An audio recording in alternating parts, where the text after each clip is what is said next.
Speaking of court cases, I mean, let's just keep it legal over here today at Bad Guy Inc. And I'm going to have to do this because a major case is coming up with Cain Velasquez, right? Everybody's been following the Cain case. And it's finally been set that they will go to trial in January.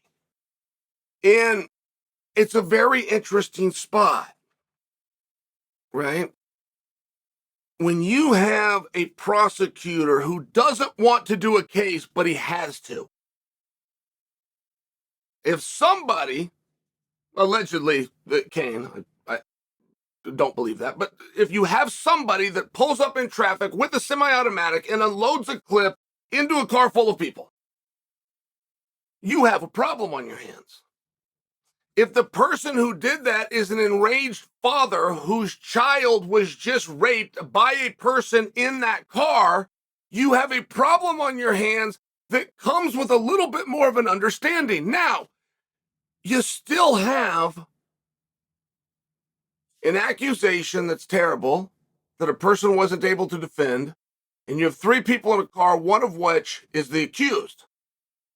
Which means you have somebody unloading a clip at two people that are completely innocent, and possibly three if these charges aren't real, right? I mean, you run into one of these really weird spots, but if you have a prosecutor who's got a kid or some level of understanding, he is going to have to do his job, which is to charge you, but he can do you a favor, which is he can mischarge you. And in this case, where Cain is being charged with attempted murder, the prosecutor's attempting to help him, because that would not be an accurate charge. You would have to prove a premeditation and a desire to kill the person. Of which Cain, from a parked car, who's not known as a marksman, I didn't even know the guy packed a gun. I mean, in all fairness, I've known Cain since he was 18 years old. I never even knew he packed a gun. To make believe he's good with a gun, I mean, he shot it at three people and he hit one guy in the leg. It's not like this is an expert here. If he wants to kill you, he walks up to you, or he puts the gun away and he beats you to death. I mean, I don't think that you're going to be able to convince 12 people that weren't smart enough to get out of jury duty that this guy actually wanted you dead, as opposed to he was pissed off and he wanted to bring a little bit of fear into your life, the same as you brought into his son's, allegedly.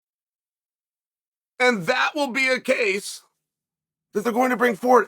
And I bring you this because I wish the best for Cain, and I don't think he did it. I don't know how they're going to prove that he did. I don't know what witnesses saw him. I don't know anybody that saw him with the gun. I don't know anybody that he made a comment to.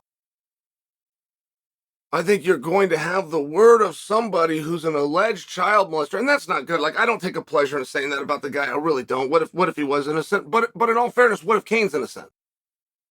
What if Cain didn't pull those tricks? You don't know either. Don't act like you do. You read something somewhere online.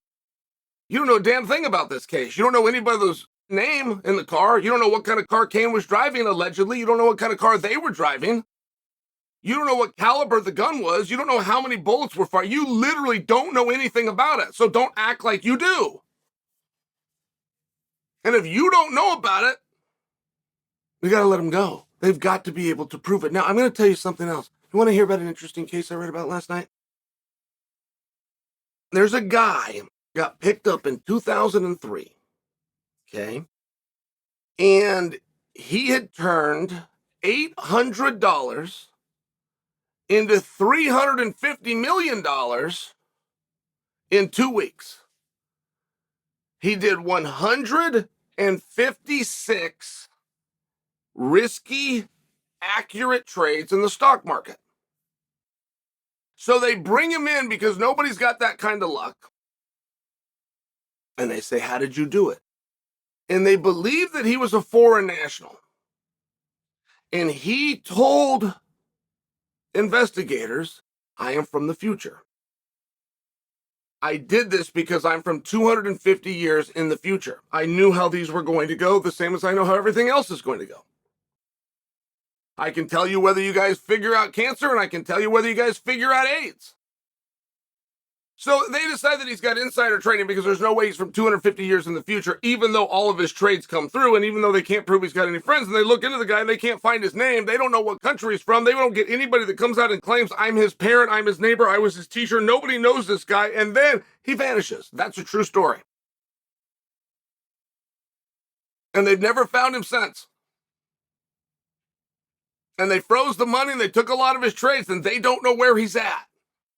And I do find that to be a very interesting story. And if you guys go and Google that, and some of you will, somebody's going to come back and tell me that's not true. It is true. It's 100% true. So often when the FBI, much like the D.B. Cooper case, when they don't know how it went, they just throw it all. We knew the guy fell into the woods and he got eaten by a bear. No, the guy got away. You just weren't good enough to catch him. That's what really happened. And it's one of these very peculiar spots.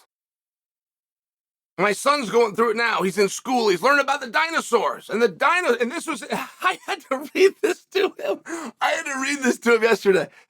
The dinosaurs existed from 10 to 30 million years ago. Now, what kind of a gap is that? From 10 to 30 million? What kind of a gap? You have 20 million years? It's just one of these interesting things, and it doesn't mean that it's not true. But you do start to understand the more information that you're given from people you trust. There's a reason that JFK was shot on videotape, and they still can't tell you who did it.